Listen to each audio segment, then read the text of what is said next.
بيبدأ الفيلم في مالها ليلي مع طالبة اسمها جيسي وهي بتصور حبيبها وهو بيخونها، وبتلاحظها بنت تانية اسمها كيم وبتقول لها انه ما يستاهلش كل ده. فبتكلمها جيسي بوقاحة وبتسألها هي مين وعايزة منها ايه، فبتقول لها انها حاسة بنفس اللي هي حاسة بيه لانها شافت حبيبها بيخونها مع نفس البنت. فبتتأسف لها جيسي على اللي حصل وبيتعرفوا على بعض، وبيعدي الوقت وبتنشر جيسي الصور اللي هي صورتها على مواقع التواصل الاجتماعي ده بعد ما عرفت ان البنت اللي حبيبها كان بيخونها معاها عندها مرض تناسلي، وده عشان تحذر باقي الشباب منها. وبعد شويه بتسأل كيم لو هي اتسرعت في اللي عملته ده، فبتقول لها كيم انها عملت الصح. وفي اثناء كلامهم بيدخل عليهم مجموعه من الشباب وبيقولوا لهم يخرجوا بره، وبتلاحظ جيسي انهم معاهم مواد مخدره، فبتسألهم عن مفعولها، فبيقول واحد منهم على اول نوع، وبيكمل وبيقول انه بيحسن الحاله المزاجيه. فبتسأله عن النوع التاني، فبيقول لها انه نفس الحاجه لكنه غير فعال بالنسبه للادمان. فبترد جيسي وبتقول له ان ام كيم كانت بتدي الانواع دي كمهدئ للقطه بتاعتها، وبتتريق عليه وبتقول له انه لازم يبطل يبيع مهدئات الحيوانات للمراهقين، وبتسيبه وبتمشي. وفي الطريق بتسالها كيم لو هي تتخرج من الثانويه بكره، فبتقول لها جيسي ان ده يومها الاخير بالفعل وانهم لازم يستمتعوا بوقتهم، وبيشربوا سوا وبيبان ان في حد بيراقبهم من غير ما ياخدوا بالهم. وبيروحوا على بيت جيسي، وهناك بتلاقي جيسي هديه وبيكون فيها تليفون، فبتفرح بيه جدا وبنعرف ان اهلها اللي جابوه. ولما بتفتحه بتلاقي عليه صور مع انه المفروض جديد، فبتسأل اهلها لو هم جايبينه مستعمل، فبتقول والدتها انه جديد وانها تبطل تتريق على هديتها. ولما بتقلب في الصور بتلاحظ ان في صورة متصورة من جوه الدولاب، وبتقرب عشان تشوف لو في حد جوه، وفجأة بيطلع عليها شخص لابس قناع مخيف، فبتصرخ بأعلى صوت، لكن بيظهر انه اخوها الصغير وكان بيعمل فيها مقلب مش اكتر. وبيقول لها انه نقل كل حاجة من موبايلها القديم للجديد، وبيسألها لو هي هتاخده معاه للملهى اللي هي رايحة مع كيم وحبيبها الجديد. فبتتصدم لما بتعرف انه عارف كل حاجة، فبتقول له انها هتاخده معاه لكن بشرط. فبيقول لها شرط ايه؟ فبتقول له انه يوعدها ما يجيبش سيرة قدام اهلهم. فبيوعدها وبيروح على بيت صديقهم الجديد، وبيكون شكل البيت مريب جدا وليه صورة عليها اسلاك شايكة. فبيتريق مايلز وبيقولوا انه اكيد تاجر مخدرات او مجرم عشان بيته يبقى بالشكل ده. وفجأة بيقاطع شخص غريب من شباك العربية وبيقول له ياخد باله من كلامه كويس والا هيدفع الثمن غالي. فبيتخض مايلز جدا وبيسكت، فبيقول له انه كان بيهزر معاه.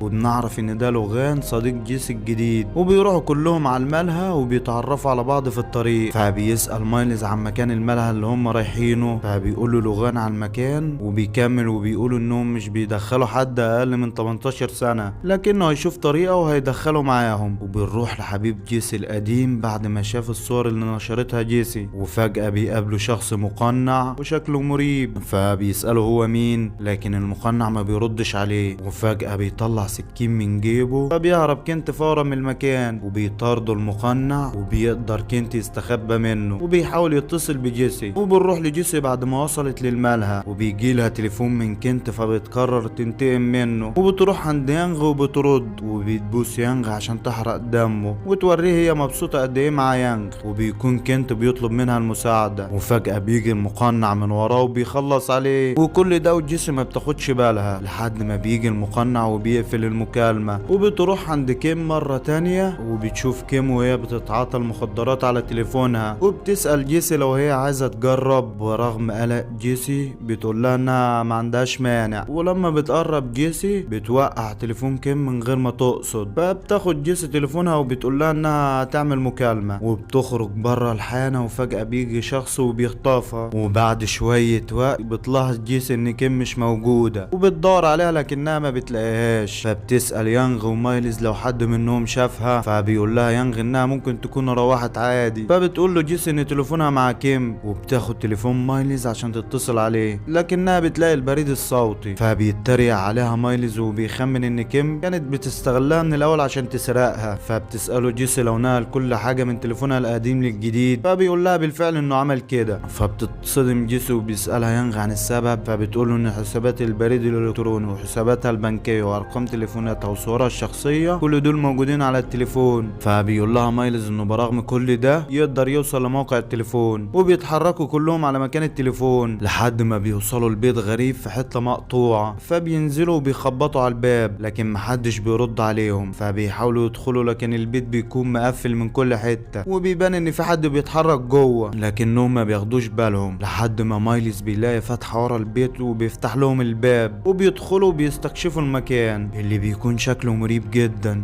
وبتسأل جيسي مايلز عن المكان اللي دخل منه، فبيوريها المكان وبيقول لها انه عنده خبرين، واحد حلو وواحد وحش. فبتسأله عن الحلو، فبيقول لها ان التليفون لسه في البيت. فبتقول له طب والوحش؟ فبيقول لها ان تليفونه 5% وممكن يفصل شحن في اي وقت. فبتقول لهم جيسي انهم لو افترقوا هيلاقوا التليفون بشكل اسرع. وبتكمل وبتقول انهم بعد 15 دقيقة من دلوقتي لو ما لقيناش التليفون نتجمع كلنا هنا. فبتروح جيسي مع يانغ عشان معهاش ساعة ولا موبايل، وبيروح مايلز لوحده وبيدور مايلز لحد ما بيلاقي غرفة فيها شاشات مراقبة للبيت كله. وبيشوف جيسي ويانغ بعد ما لقوا الحذاء بتاع كيم وبيتأكدوا انها لسه موجودة في البيت، وبيكملوا بحث عنها. وبيسيب مايلز غرفة المراقبة وبيكمل بحث لحد ما بيوصل لغرفة تانية موجود فيها شرايط فيديو، وبيشغل فيديو منهم وبيكون الفيديو الأسر عادية على سفرة الطعام. وبنروح ليانغ بعد ما وصل لغرفة ما فيهاش نور، وبيشوف أثر لإيد حد كان بيحاول يهرب من حاجة. وبيكمل بحث لحد ما بيوصل لباب غرفة تانية لكنه بيلاقيه مقفول، فبيخبط عليه لكن محدش بيرد، فبيسيبه وبيكمل بحث. وبنروح لجيسي بعد ما وصلت الحمام، وهناك بتلاقي جرعات مخدرة وبرطمان مليان أسنان لحد ما بيجي يانغ وبياخدها. وبنروح لمايلز بعد ما غير شريط الفيديو اللي كان مشغله وقرر يشغل شريط تاني، وبيشوف في الشريط فيديو البنت بيتم تعذيبها. وفجأة بتوصل العربية اللي كانت بتراقب جيسي في أول الفيلم، وبينزل منها شخص مجهول وبيدخل البيت وبيلاقي الباب مفتوح، فبيعرف ان في حد جوه. فبيطلع على الغرفة اللي فيها كيم وبنشوف واحدة تانية معاها وبيدوهم مخدرات وبيسيبهم وبيطلع. وبنروح لمايلز بعد ما قرر يروح يدور على الغرفة اللي شاف الست بتتعذب فيها، فبيروح على غرفة الكاميرات وهناك بيشوف كيم والست اللي معاها، وده لانه ما كانش شايفهم لان النور كان مطفي. وبنروح ليانغ وجيسي وفجأة بيرن تليفون يانغ، وبنعرف ان ده المنبه بتاع انتهاء ال 15 دقيقة اللي اتفقوا عليهم. وفي اثناء رجوعهم بتشوف جيسي حاجة بتتحرك في الأوضة اللي كانوا هيدخلوها، فبينور يانغ وبيظهر قدامهم المقنع، فبيحاولوا يهربوا منه وبتقطع الكهرباء عن البيت كله. وفي اثناء هروبهم بيشوف الست اللي كانت مع كيم في الغرفة، فبتسألها جيسي عن المخرج، فبتقول لها الست انها فرد من الأسرة وما ينفعش تخرج. وبنروح لمايلز وفجأة بيضربها حد على دماغه، فبيجري وبيستخبى منه تحت ترابيزة. ولما بيقرب الراجل عليه بيضربه مايلز بالترابيزة فبيغمى عليه، وبيهرب مايلز منه بسرعة. وبنروح ليانغ وجيسي وهم بيحاولوا ياخدوا الست معاهم، وبتكون الست رافضة، فبيحاول يانغ ياخدها معاهم بالعافية لانه بيكون فاكرها خايفة. وبيوصلوا للمكان اللي دخل منه مايلز، وهناك بيلاقوا المقنع جوه، فبيسيب يانغ الست وبيقفل الباب. وفي الوقت ده بيوصل مايلز لباب مقفول، فبيروح عشان ياخد المفاتيح من الراجل اللي اغمى عليه لكنه مش بيلاقيه، فبياخد الشاكوش بتاعه. وبنرجع ليانغ وجيسي مرة تانية وبيكونوا بيدوروا على الست اللي كانت معاهم، وفجأة بيلاقوها بتتكلم مع حد وبياخدها، وبنعرف انه نفس الراجل اللي ضربه مايلز. وبيشوف المقنع مع الست، فبيأمر المقنع انه يلاقي جيسي ويانغ ويخلص عليهم. وبتوصل يانغ وجيسي لغرفة المقنع، وهناك بتشوف جيسي صورة وهي مالية اللابتوب بتاعه، وبنعرف ان المقنع قتل حبيب جيسي القديم عشان كان بيحبها. وفجأة بيهجم المقنع على يانغ وبيقفل الأوضة على جيسي، وبيحاول يخلص على يانغ لكن يانغ بيقدر يقاومه وبيهرب المقنع منه. وبنروح لمايلز بعد ما كسر باب أوضة بالشاكوش اللي كان معاه، وبيلاقي الأوضة مليانة جثث. وفجأة بيسمع صوت جيسي من تحت، فبيجري عليها وبيقول لها انه هنا، لكن بيكون في باب مقفول فاصل ما بينهم. فبتقول له جيسي انها تخرجه من هنا، ولما بتلف بتلاقي السفاح وراها وبيضربها فبيغمى عليها.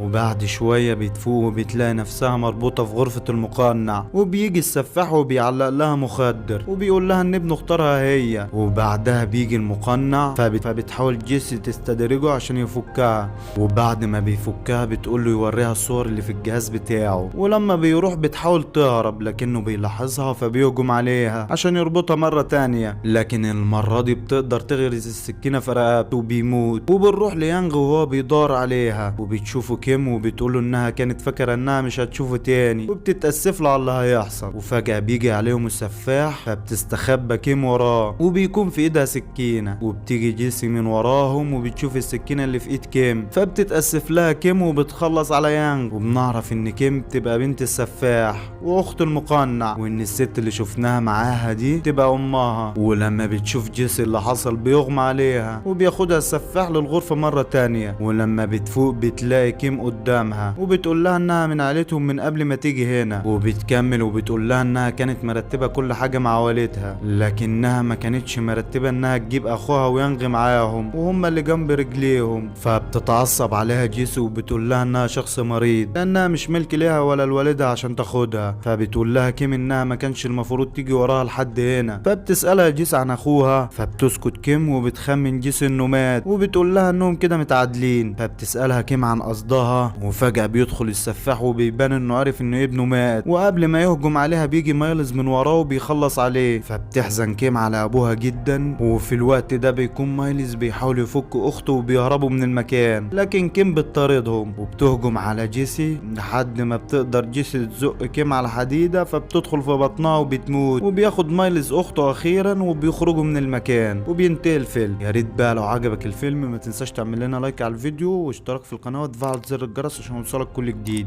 سلام.